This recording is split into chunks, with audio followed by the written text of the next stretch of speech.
Today's ISIS, Al-Qaeda, known as Al-Qaeda, Radical Islam, the Muslim Brotherhood, the Brotherhood of Death, Skull and Bones, and the Thule Society, and many others, are all initiates of the same order, the Order of the Quest.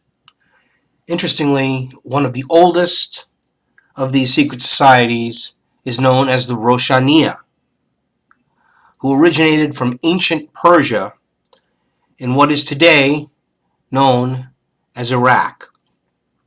This may shed some light on the continuous and ongoing conflicts that exist in the Middle East. Although they may appear to be in opposition or conflict, these orders are all one and the same and are each working for the same goal, the New World Order. The Islamic aspect seeks to convert all the world to totalitarian socialism via Sharia law, in accordance with the same principles as the Illumined, the ones behind the scenes of all these groups. This all stems from the ancient Persian order of the Assassins, who were the progenitors of the Knights Templar. Here's a reading from Behold the Pale Horse by William Cooper. One mystical secret society of special interest is the powerful society of Afghanistan in ancient times, called the Roshaniya, Illumined Ones. The major tenets of this cult were the abolition of private property, the elimination of religion, the elimination of nation-states, the belief that illumination emanated from the Supreme Being, who desired a class of perfect men and women to carry out the organizational and direction of the world. Belief in a plan to reshape the social system of the world by first taking control of individual countries one by one, and the belief that after reaching the fourth degree, one could communicate directly with the unknown supervisors who had imparted knowledge to initiates throughout the ages. The Roshaniya also called themselves the Order. Initiates took an oath that absolved them of all allegiances except to the Order and stated, quote, I bind myself to perpetual silence and unshaken loyalty and submission to the Order. All humanity which cannot identify itself by our secret sign is our lawful prey. The Order, of course, is the Order of the Quest, and the cult preached there was no heaven and no hell, only a spirit state completely different from life as we know it. The spirit could continue to be powerful on earth through a member of the Order, but only if the spirit had been itself a member of the Order before its death. Thus, members of the Order gained power from the spirits of the dead members. The Roshaniya took in travelers as initiates and then sent them on their way to found new chapters of the Order, and they were called fellow travelers. You see, this order, as all before it, and all since, are socialists, communists. It is believed by some that the Assassins were a branch of the Roshaniya. Branches of the Roshaniya, or the Illumined Ones, or the Illuminati, existed and still exist everywhere. Evidence of this brings us back to the year 1110, where the bricks and mortar of the foundation of the modern age were first cast. To further illustrate this is an excerpt from William Cooper's March 2nd, 1993, Hour of the Time broadcast of episode number 12 of the Mystery Babylon series. Please stay tuned. I'm William Cooper, and you're listening to the Hour of the Time. In the year 1110, I consider that the beginning of the modern age, although historians may disagree with me. It's the beginning of everything that's ever happened since, and everything that's happening today can be traced right to the door of the Knights Templar. And that's why I say that. They were the first modern order to practice what we now know as true communism. They were the ones who brought international socialism into Europe, which has always been the tenet and the creed of the mystery religion of Babylon.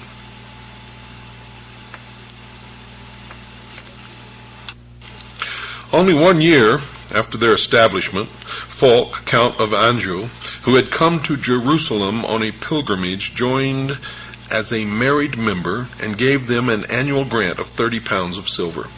This example was soon followed by other devout Western princes. For the first 9 years of their existence, the knights continued to live a life of chastity and poverty in accordance with their vows. They adopted a striped white and black banner called the Busant, after their original piebald horse, and this word also became their battle cry. Special raiment they had none, and they wore whatever clothes were given to them by the pious, but little by little, as one writer puts it, they were to become haughty and insolent. And the black and white banner, the translation of the meaning of which was for the, again, exoteric. For the real meaning of the black and white banner was the meaning of the androgynous God, the positive, the negative, the black and the white, the yin and the yang. The male and the female combined into one, and that was the real meaning of the black and white banner. And it's carried forth today on the floor of many of the temples of Freemasonry, where the black and white checkered pattern exists, and in one famous cathedral in Europe, built by the Knights Templar. They disguised their esoteric religion in an exoteric manner that would be accepted by Christianity. Baldwin of Jerusalem, who had been a prisoner in the hands of the Saracens and knew of their disunity, realized at about this time that Islam must eventually unite against the Christian invasion, and he decided that the Templars would prove ideal allies in the battles which were to come. In 1127, therefore, he sent 2 Templars with his strong recommendation to the Pope, applying for official recognition of the order by the Holy See. And this is the first time that the Templars even were considered to be close to the center of religion, the Christian religion in that day, the Catholic Church, the Pope. For they were not commissioned as a Christian order. They were not commissioned by the Pope or by the Church. And this is a big myth that the Knights Templar started out to protect the Church and protect the pilgrims on their way to Jerusalem. They were established first, primarily and foremost, as a branch of the ancient order of the religion of Mystery Babylon. And it's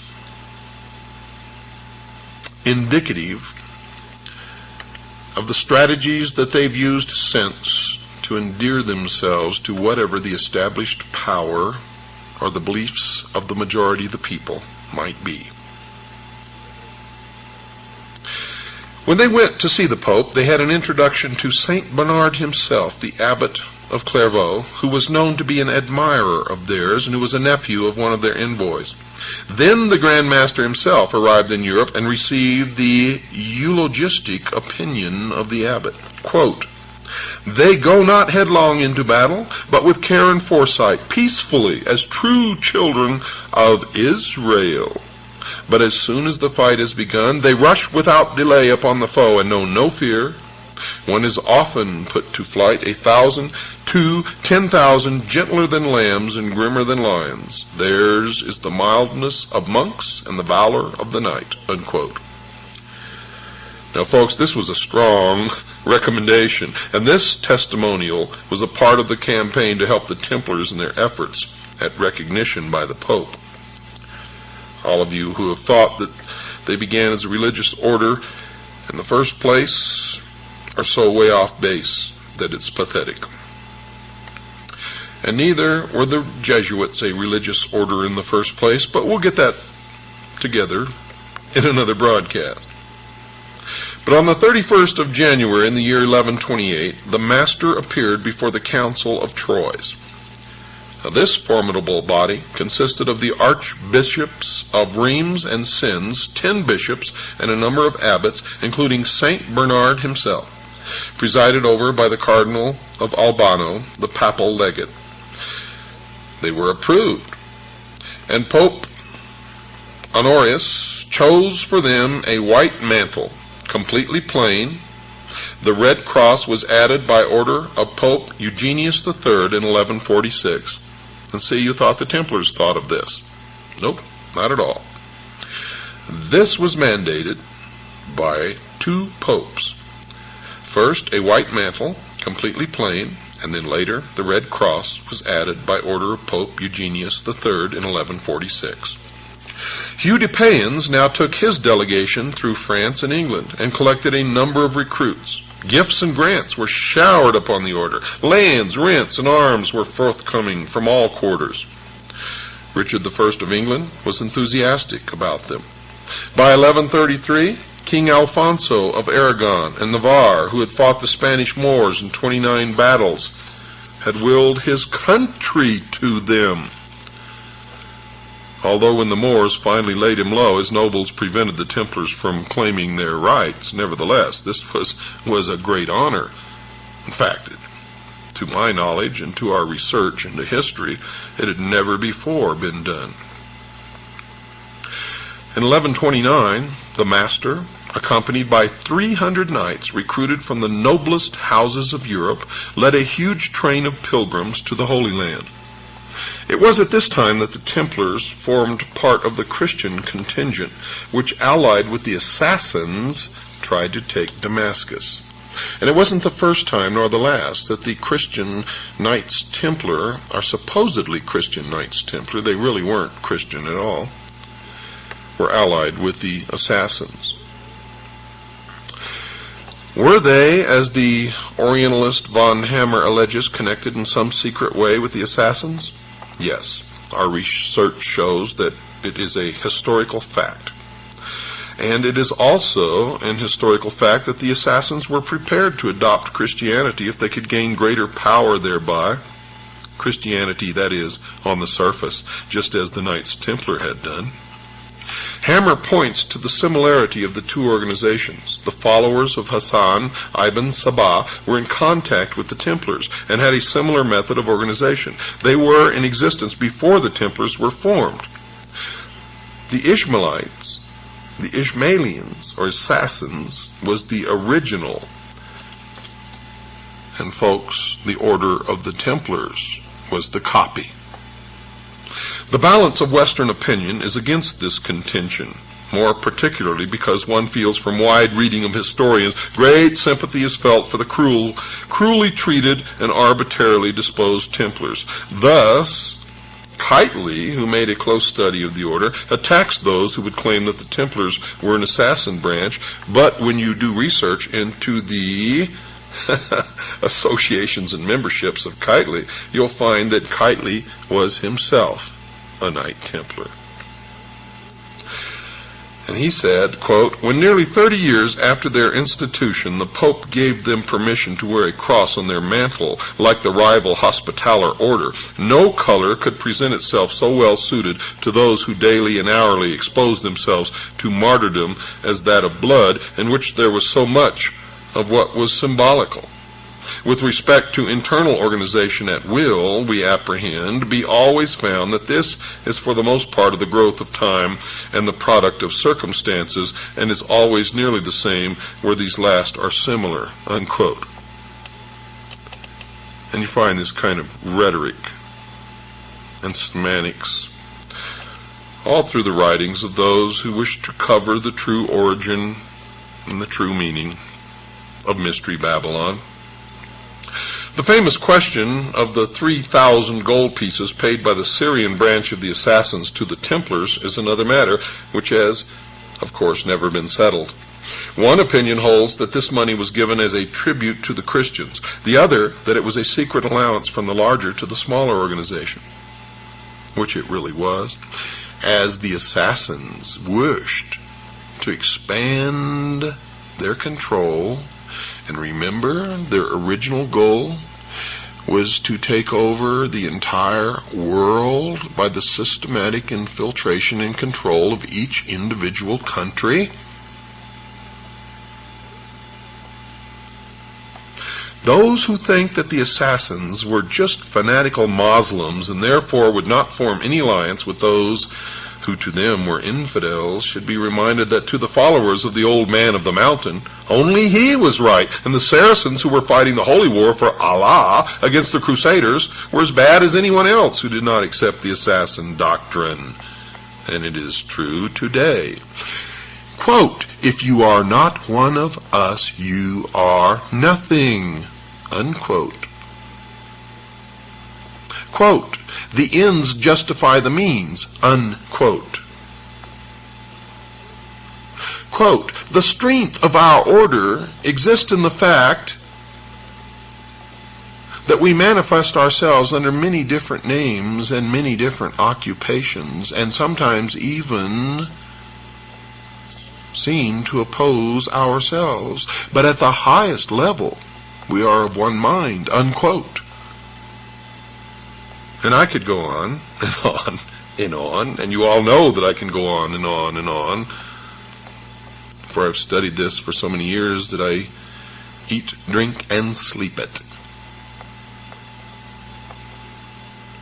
Oh, yes. Well, eventually grave charges against the Templars during the Crusades included the allegation that they were fighting for themselves alone. And more than one historical incident bears this out. The Christians had besieged the town of Ascalon in 1153 and were engaged upon burning down the walls with large piles of inflammable materials. Part of the wall fell after a whole night of this burning. The Christian army was about to enter when the master of the temple, Bernard de Tremeliae, claimed the right to take the town himself. And this was because the first contingent into a conquered town had the whole spoils. As it happened, the garrison rallied and killed the Templars, closing the breach. There seemed good grounds for believing that the power which they had gained caused the Templars to devote their efforts as much as their own order's welfare as to the cause of the cross, in spite of their tremendous sacrifices for that cause. Having no loyalty to any territorial chief, they obeyed their master alone, and hence no softening political pressure could be put upon them. Well, this might well have led to an idea that they were an invisible superstate, and that is exactly the fact. But this does show some similarity with the invisible empire of the assassins.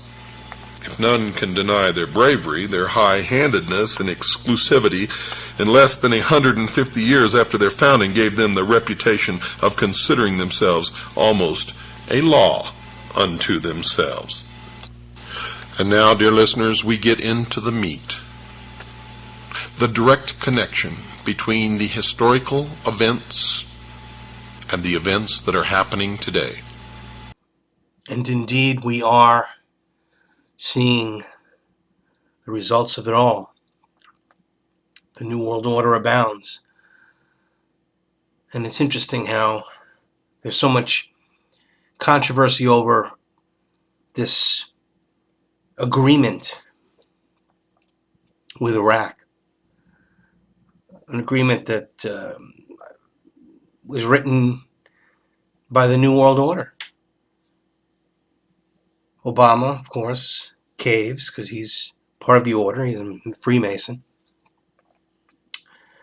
And once again, America loses, and the Roshaniya wins. So remember, Iraq is where it all started. That's the whole concept I'm having here. And that's where the war started, did it not? And now we have Iran. Now we have Iran.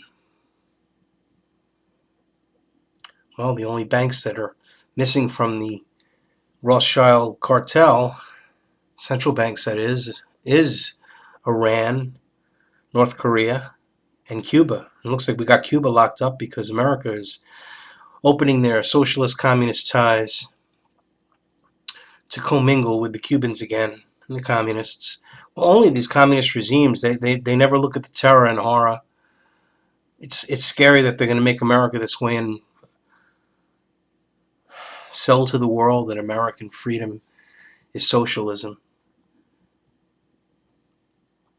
and authoritarian rule. Wake up. We've got to take back our government and restore constitutional government before it's too late.